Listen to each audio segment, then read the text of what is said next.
Phone करके गया कि तन जाऊं नंद गणेश ओ गणेश मन भूला ज्ञान बता जाइए। तन जाऊं नंद गणेश ओ गणेश मन भूला ज्ञान बता जाइए। पहला जाऊं धरती माता पहला जाऊं धरती माता जिने ओट लिया संसार संसार मन भूला ज्ञान बता जाइए। तन जाऊं नंद गणेश ओ गणेश मन भूला ज्ञान बता जाइए। दूज जाऊं मात पिता ने दूज जाऊं मात पिता ने जिन पाला मेरा शरीर हो शरीर मन भूला ज्ञान बता जाइए। जिन पाला मेरा शरीर हो शरीर मन भूला ज्ञान बता जाइए। तन जाऊं नंद गणेश हो गणेश मन भूला ज्ञान बता जाइए। तीज जाऊं सास ससुर ने तीज जाऊं सास ससुर ने जिन सौंप दिया घर बार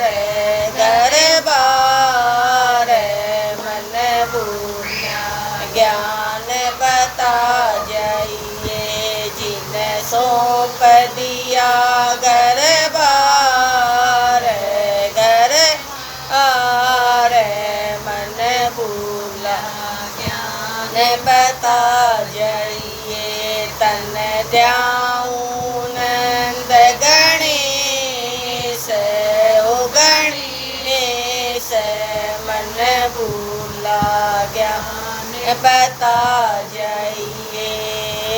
चौथ जाऊं पति अपने ने चौथ जाऊं पति अपने ने दीन दिया जिंदगी का साथ हो साथ मन भूला ज्ञान बता जाइए। जिने दिया जिंदगी का साथ हो साथ मन भूला ज्ञान बता जाइए। तन जाऊं नंद गणेश ओ गणेश मन भूला ज्ञान बता जाइए। पाँच में दाऊं गरु अपने ने पाँच में जाऊं गरु अपने ने दिन दिया ज्ञान उपदेश उपदेश मन भूला ज्ञान बता जाइए। जिन दिया ज्ञान उपदेश उपदेश मन भूला ज्ञान बता जाइए। तन जाऊं नंद गणेश हो गणेश मन भूला ज्ञान बता जाइए। जय गणेश महाराज की। बड़ा गदर तार रहा कुछ समय तुम गली में आंट के सुनो, ये है अमर कथा। ये अमर कथा है जो भोले ने अपने हाथों से लिखी, अपने मुख से बातची, अपने हाथों से लिखी, फिर इसके अलग अलग भाग करे। और ये अमर कथा अमरनाथ में भोलेनाथ ने अपने मुख से श्री पार्वती जी को सुनाई। यो वही अमर कथा है, ठीक है।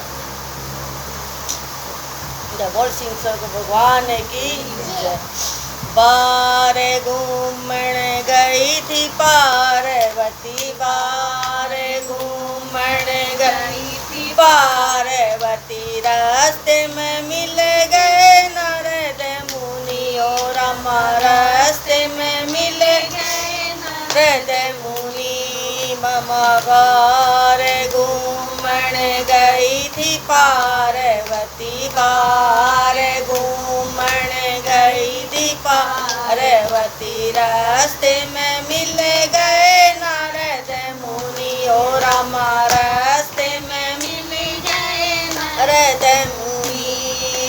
क्यों आंडे गोरा बन में भटकती, क्यों आंडे गोरा बन में भटकती, सुन क्यों ना लेती अमर कथा ओ रामा, सुन क्यों ना लेती अमर कथा। तेरे पति दौर अमर कथा है, तेरे पति दौर अमर कथा है, सुन क्यों ना लेती अमर कथा ओ रामा, सुन क्यों ना लेती अमर कथा। सुनो नाथ जी सुनो पति जी, सुनो नाथ जी सुनो पति जी, अमर कथा हमने नहीं सुनी ओ रामा, अमर कथा हमने नहीं सुनी। 12 साल मारे बयान हो लिए, 12 साल मारे बयान हो लिए, या शिक्षा गोरा किसने दई ओ रामा, या गोरा या शिक्षा गोरा किसने दई ओ रामा, या शिक्षा गोरा किसने दई।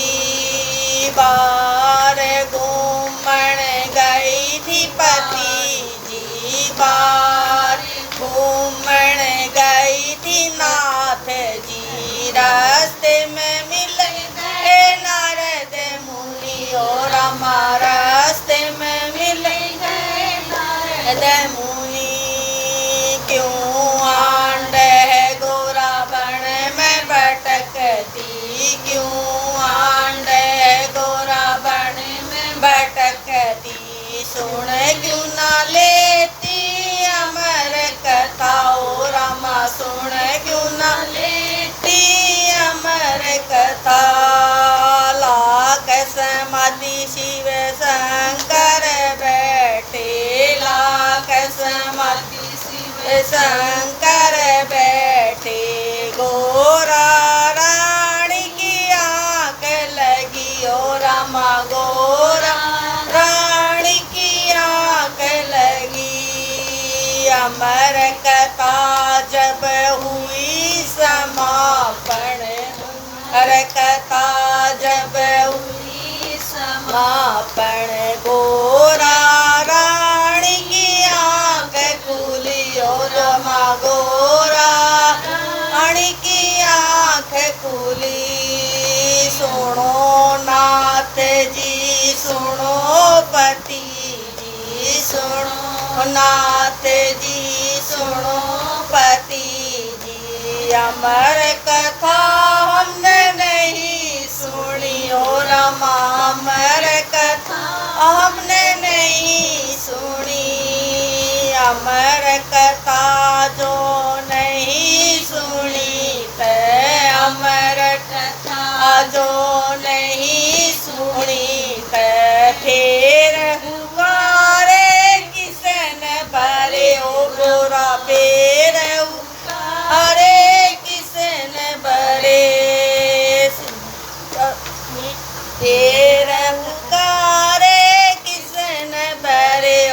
रामा फेर हरे किशन भरे रे त्रिशूल शिव शंकर चाले ले त्रिशूल शिव शंकर चाले के तोते पे नजर पड़ी ओ रामा के तोते पे नजर पड़ी तीन लोक में तोता फिर गया तीन लोक में तोता फिर गया नहीं छुपने ने जगह मिली और रामा नहीं छुपने जगह मिली व्यास देव की पत्नी खड़ी थी व्यास देव की पत्नी खड़ी थी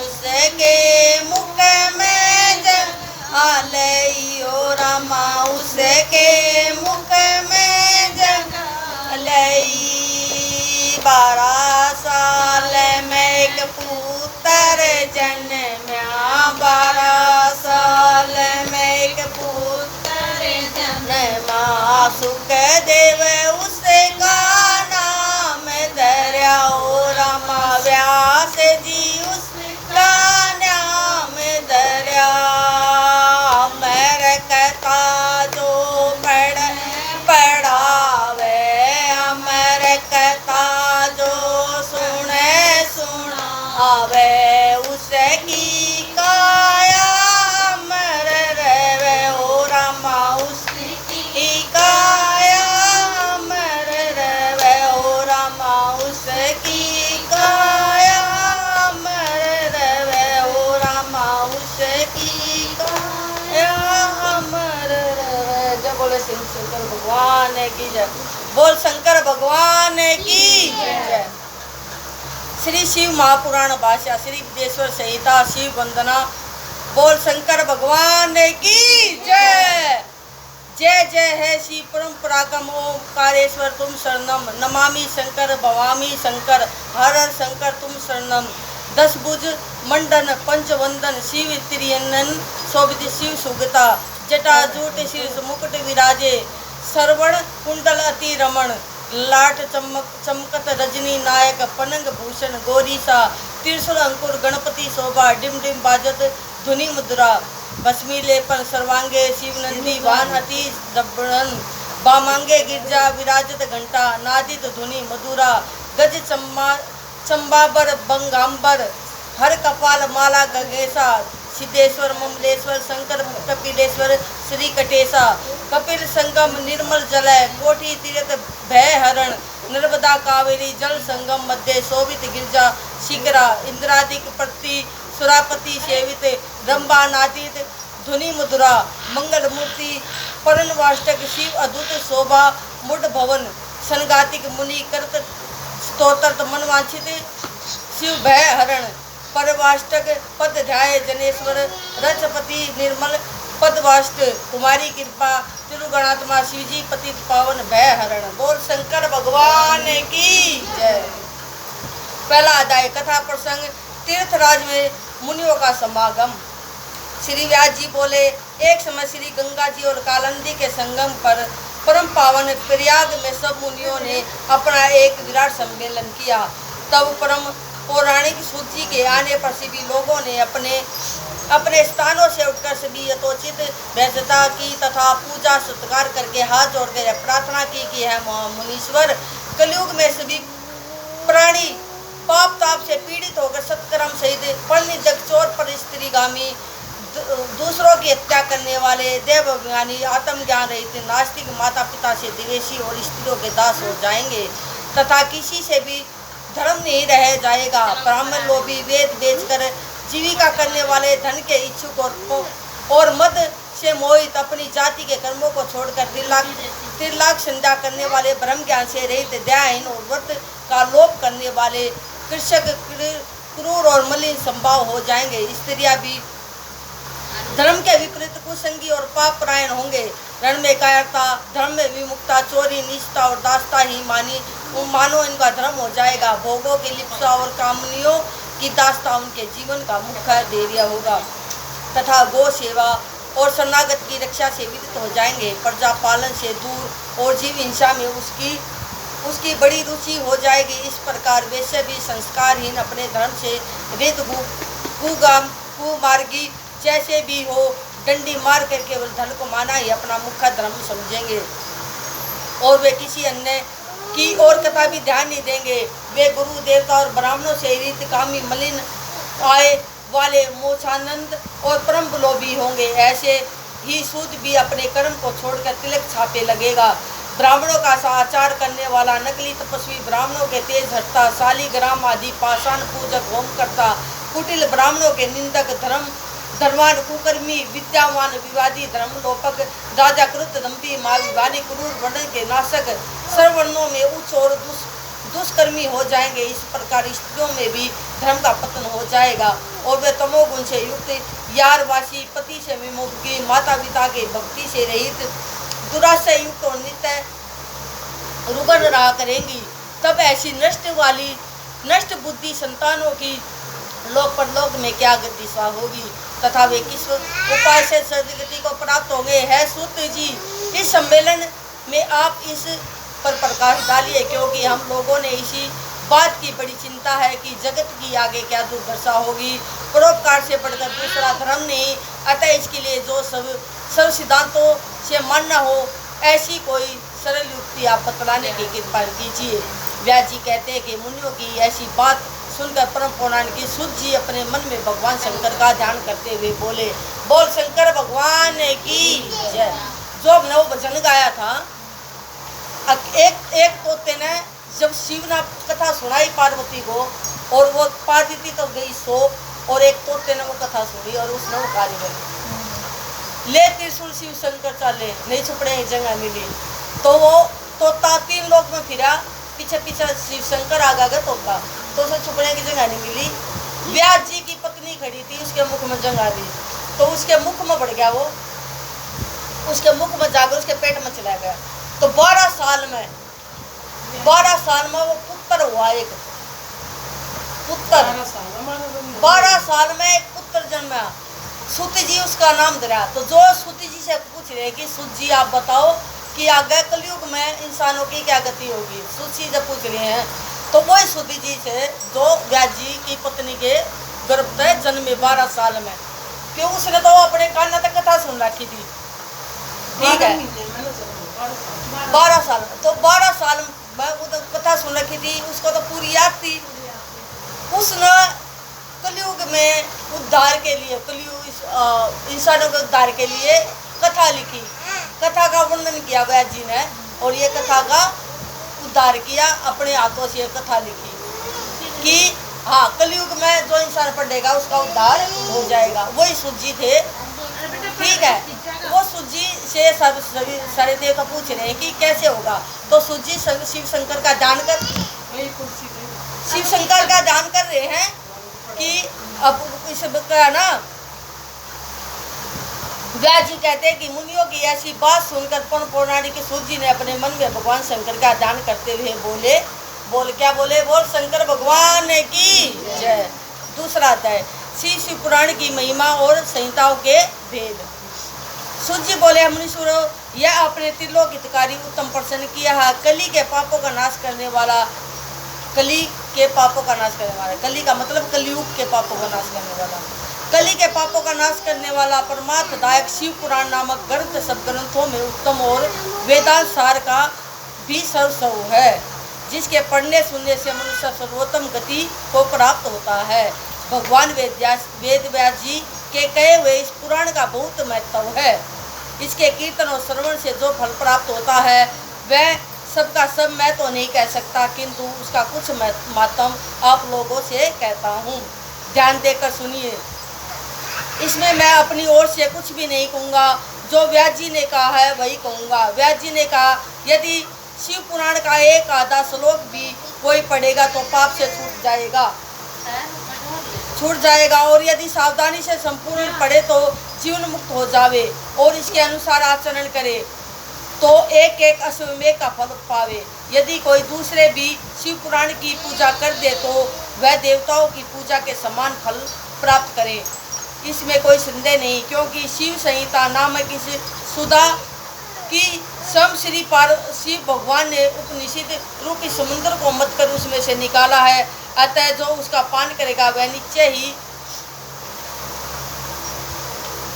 ही अमर हो जाएगा। यदि कोई एक मास को पढ़े तो ब्रह्म इत्यादि पापों से भी वह मुक्त हो जाएगा। और शिवालय में या विलंब के वन में जो इस संहिता को पढ़ेगा वह अद्भुत फल लाभ करेगा। जो श्री भैरव जी की मूर्ति के सामने इसका 3 बार पाठ करता है उसके सभी मनोरथ पूर्ण होते हैं। यदि चतुर्थी के दिन निराहार रहकर विलंब के मूल में बैठकर इसे पढ़े तो शिव जी की पूजा के समान है और उसकी देवता भी पूजा करते हैं। इससे शिव जी के दिए हुए अर्थ, कर्म, काम और मोक्ष चारों पदार्थों को विवेचन, उसकी प्राप्ति के उपाय तथा शिव जी की लीला और विद्या सब कुछ निहित है। अतः यह सब प्रकार आदरणीय है। वेद और श्री ब्रह्मा जी की सम्मति के अनुसार श्री शिव जी ने ही पहले इसी पुराण की रचना की, जिसमें विद्येश्वर संहिता, दूसरी रुद्र संहिता, तीसरी विनायक संहिता, चौथी उमा संहिता, 5वीं मार्त संहिता, 6ठी एकाद रुद्र संहिता, 7वीं कैलाश संहिता, 8वीं रुद्र संहिता, 9वीं कोटि रुद्र संहिता, 10वीं सहस्त्र कोटि रुद्र संहिता, 11वां वायवी संहिता और 12वीं धर्म संहिता, इतनी संहिताएं इस पुराण में सम्मिलित है। ये सभी पुण्यतर है, जिसमें एक विद्येश्वर, दूसरी रुद्र, तीसरी विनायक, ये तीनों संहिता 10-10 हजार तथा उमा और मात्र ये तीनों 8-8 हजार और एकादश रुद्र संहिता 13,000, कैलाश संहिता 6,000, शतरुद्र 3,000, कोटि रुद्र 9,000, सहस्त्र कोटि रुद्र 11,000, वायव्य संहिता 10,000 और धर्म संहिता 12,000, कुल 1 लाख श्लोकों का यह शिव पुराण है। परंतु इसे शिव जी ने अब केवल 24,000 का ही सबके लिए रख दिया है और यह पुराणों में चौथा पुराण कहा जाता है। परंतु इसमें सब 7 संहिताएं ही प्रधान है, अन्यथा सृष्टि के आरंभ में शिव जी ने इसे 100 श्लोकों में कहा था। अब यह 24,000 संख्या वाला शिव पुराण केवल इन 7 संहिताओं में ही शेष रह गया है। यथा एक विदेश्वर संहिता, दूसरी रुद्र संहिता, तीसरी सप्तरुद्र संहिता, चौथी कोटि रुद्र संहिता, 5वीं उमा संहिता, 6ठी श्री कैलाश संहिता और 7वीं वायु संहिता। जो इस सप्त संहिता युक्त श्री शिव महापुराण को आदर सहित पूरा पढ़ेगा वह जीवन मुक्त हो जाएगा। यह सब पुराणों में श्रेष्ठ और सब जीवों का कल्याणदाता है। बोल शंकर भगवान की जय। इसमें ये 7 संहिता है। वैसे तो बहुत सारी संहिता थी, 12 संहिता थी, इसमें 7 संहिता हैं और ये 1 लाख श्लोक थे इसमें, जो भगवान ने 24,000 छोड़े हैं क्योंकि वो बट गई। क्यों? पहले बहुत बड़ी थी, उसने जो कलयुग के आदमी है वो समझ नहीं पाओगे। इसमें तो छाट कर बढ़िया इसने हिंदी में अनुवाद करके और ये इसने कोई भी पढ़ सके। और ये 7 संहिता वाला शिव महापुराण है, ये चौथा पुराण है। ठीक है, इसके 28 पुराण बनाए गए, 18 पुराण। इसमें तो चौथा पुराण है जो वो भगवान शिव ने अपने मुख तक गई थे ना, उसमें तो 18 पुराण बने हुए। हाँ, ये चौथा पुराण। बोल शंकर भगवान की कितना पढ़। ब्रह्मा जी का उपदेश।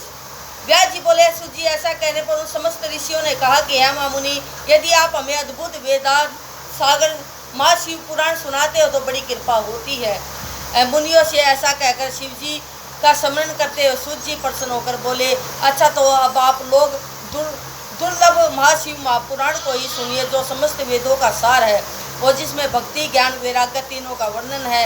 हे ऋषियों, पूर्व समय में जब कल्पों का श्रय होता गया और उसके पश्चात जब इस कल्प का प्रादुर्भाव हुआ, तब सृष्टि संबंधी कार्यों के आरंभ होने पर षष्ठ कुलीन अर्थात 6 कर्मों को करने वाले उत्तम कुल में मुनियों से यह मतभेद उत्पन्न हो गया कि सबसे पर है या नहीं।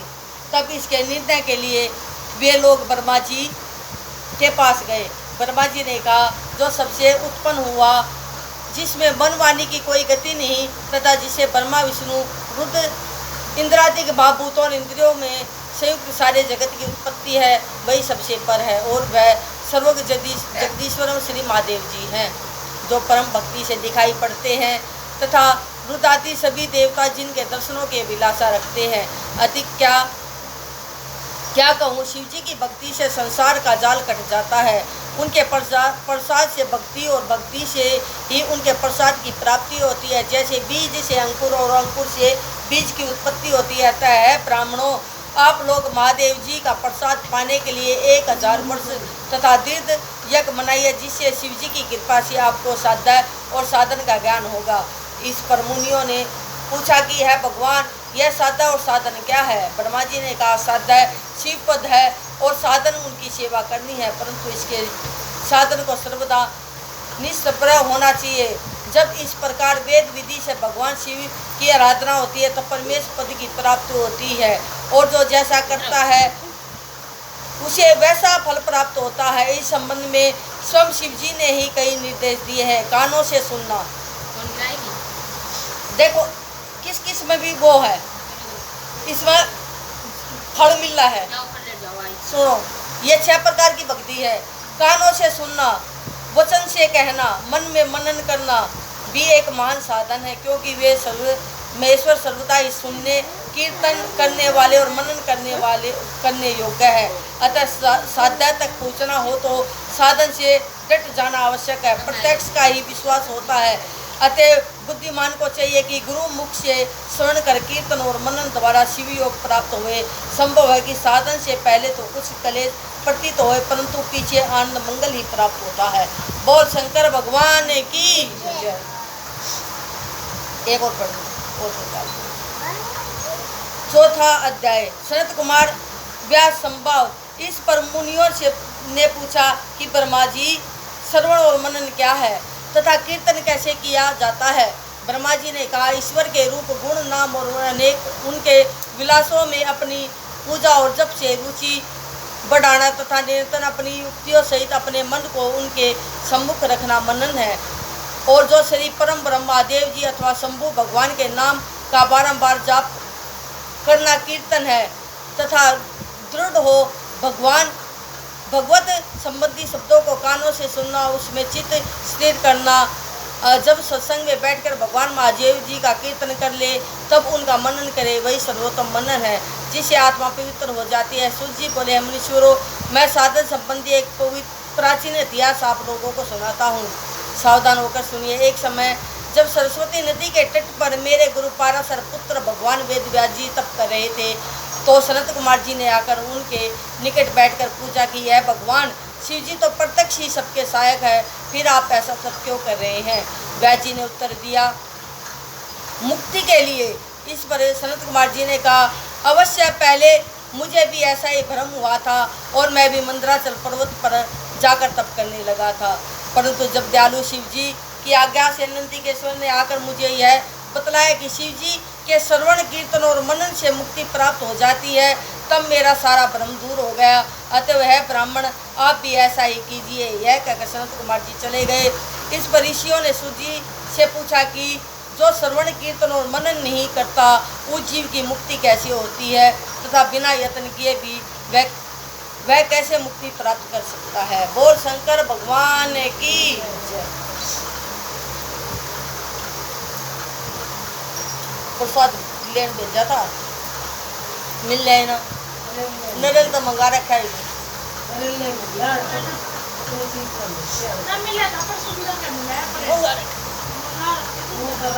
लाइट बंद करो, कुंडा बंद करो।